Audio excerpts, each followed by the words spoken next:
Conor McGregor came out with Proper 12. Boom, it was a $600 million deal. And The Rock had Teremana Tequila, which is now worth like $4 billion. Kylie made the front of Forbes as a billionaire, and she was 20. Mr. Beast, he will be a centibillionaire. Right now, the entire economy has shifted. The last century was a century about power. And when I say power, I mean like energy.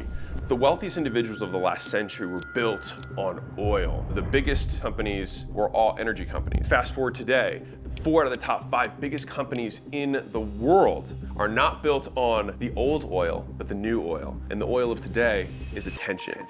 Rise in teens on TikTok. The thing that is being pumped and drilled every day is the attention of the masses. You have 24 hours a day that your ears are open. You have 24 hours a day that your eyes are open. And so the idea is, how can we capture as many of those hours from as many people as possible, and the war for our minds? For me, the stuff is all about like helping people connect. The total amount of attention that exists is every human's eyes and ears collectively 24 hours a day. That is the pie, and they're fighting for it. People who are creating the platforms that other companies can come and drill, they're basically the digital landscape. They've enveloped the world. They're literally buying up the real estate of the collective attention that exists. The oil tycoons had to go and buy a state, negotiate, haggle with the farmer to get his things. The new world today, they don't need to haggle with anyone. They just take it. Scarce resources are the things that are the most valuable. And so oil was the scarce resource. And now attention is the scarce resource. And so that's why attention is the new oil. A friend of mine, Ryan Fisher, just showed me a clip on his phone of a podcast that I did with him. And this is when I wasn't really, actually I didn't do any podcasts. I wasn't doing any speaking stuff. Like all I was doing was building Jim Lunch and Prestige Labs. I was like, screw content, just run ads. I don't want to be known. I want to be rich and unknown. It's funny because he was like, and now you're not doing that. I was very against it. And then what happened, Kylie made the front of Forbes as a billionaire, and she was 20. And at the time, I was 27, and I think I had taken home 17 million in income the year before. I was on pace to do like 13 to 15 that next year in terms of take home. And I thought like I was hot shit. And then this girl, who's 7 years younger than me, fucking crushes me in net worth, and I was like, wow. And so it was just this huge belief shift for me where I was like, what am I doing wrong? My ego felt hurt, so I started protecting myself, and I was like, oh no, Kris Jenner's her mom, she's an absolute gangster, she was born into this royalty, it's not that she did it, it was someone else, and blah, blah, blah. Ego protected, I feel okay now. And then Huda Beauty sold a percentage of her thing for $600 million at the time. It's worth over $1 billion today. Conor McGregor came out with Proper 12, and 12 months later, boom, it was a $600 million deal. Proper 12! And then The Rock had Teremana Tequila, which is now worth like $4 billion. Just kept seeing this again and again and again, to the point where I was like, I believe something that's not true. And so I talk about how skills, beliefs, character traits are the 3 things that hold back entrepreneurs. And this one for me was something that I believed about the world, and I was functioning as though, and it was not. I always try and find those things because they construct our reality, and we make our decisions based on the things that we believe to be true. And so I basically was walking through a reality that was not real. I then read a book by Naval Ravikant, which is his Almanac, which is really good, really quick read. And he talked about the 4 types of leverage in the book. Leverage is the difference between what you put in and what you get out. The people who make the most money are the ones who have the most leverage because everybody has the same amount of time. It's just who gets the most back for their time. And compounding is that now that you've made that trade with your leverage, is it going to compound unto itself and get you even more back? Because compounding is a form of leverage. And you've got labor, you get other people to do stuff for you, which means you get more of your time back and you get output.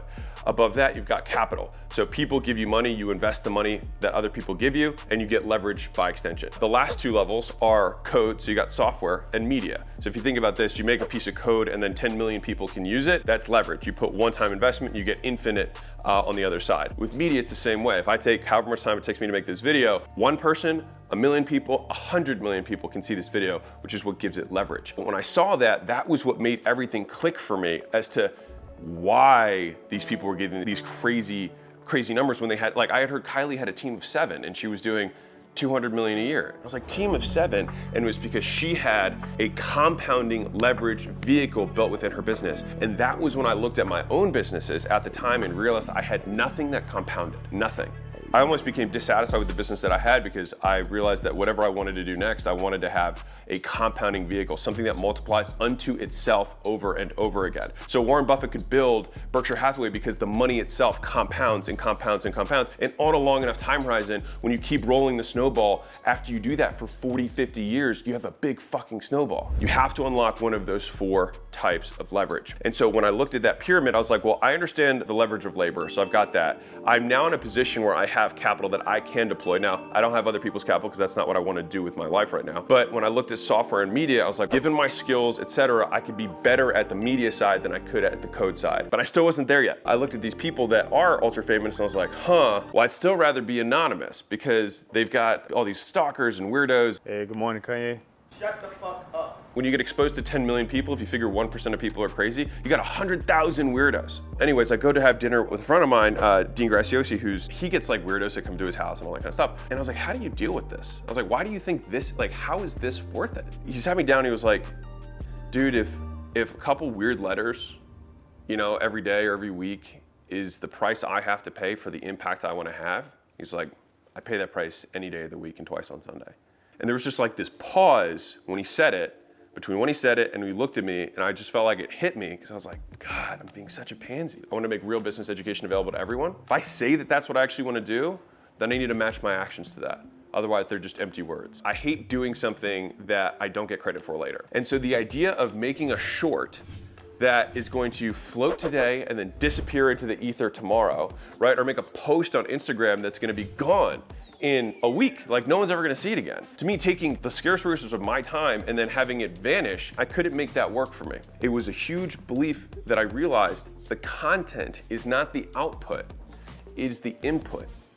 The output is the audience, and the audience is what compounds. The audience is what sticks. You're gathering the scarce resource, and the audience is the thing that pumps attention over and over again. You've got Mr. Beast. I think he opened up a restaurant in a local area and had 10,000 people show up at a local restaurant. I don't think people realize that he's 24 and media compounds. I will make a prediction that he will be a centibillionaire. Not just a billionaire, but a centibillionaire. And so becoming a master of media is a huge way of creating leverage. Because if Kylie can just point, or Mr. Beast can just point, and then you have 100 million people who buy anything, you have $1 billion plus company. But once that shifted in me, I'd stop seeing it as a waste because I thought if I got one more person who's gonna see this short or see this long or see this post or see this tweet or see this whatever, that was the point. The reason Huda, The Rock, Conor McGregor, Kylie were able to translate their attention into money, one, they spent a long time building it, right? And amassing that attention because they knew that the moment they did decide to monetize it, it was right there. Think about how long The Rock has been building the brand of The Rock before he signed his deal with Under Armour, before he made Terramana, before he made Zoa. 20 years he'd been building this brand. People piss and moan about the fact that, you know, they posted content for 4 weeks and they're not famous yet. One is they waited a really long time and they didn't ask, they gave. They give to their particular audience. The longer you can wait, the bigger the ask can be at the end. The longer the runway, the bigger the plane that can take off from it.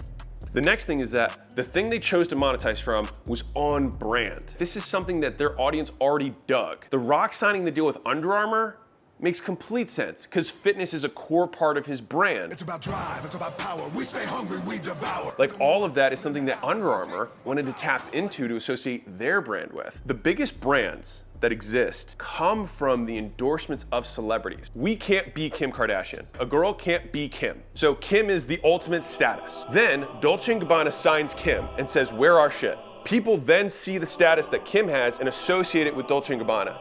And then little lady who's got money and doesn't have status trades her money for the bag that she can associate with Kim to get the status. That's the game. Let's look at LeBron and Nike. They wanted to sign him because they figure he is going to be iconic. He is iconic, right? And they wanted to associate Nike, victory, with somebody who's victorious. Because a brand can't be victorious in and of itself. It's not a person. And so they got to find the people who embody the spirit and the values of their brand. They make the endorsement, people make the association in their mind, and then they buy the brand to get the association of the thing they could never do but always aspire to.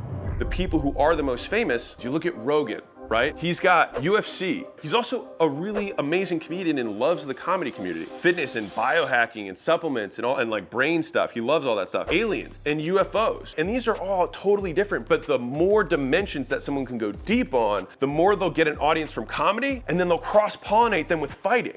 It's this total pollination which ultimately compounds the audience even faster. And so these megastars go deep on many things and capture bigger and bigger audiences that compound on themselves. And they wait because they stay loyal to their brand, and then they appeal to a segment of their audience, or they try to cut across the one that appeals to the most of them. It took me way too long to realize that the game had changed fundamentally. If the Rockefellers were built on oil, the new generation of people are going to be built on attention. Media will only become more expensive over time. Advertising becomes more expensive, content creation becomes more expensive, it becomes increasingly fragmented, so it costs more to do it across different platforms. The audience becomes more valuable, the cost of getting the audience becomes more valuable, which means the best time to start is now.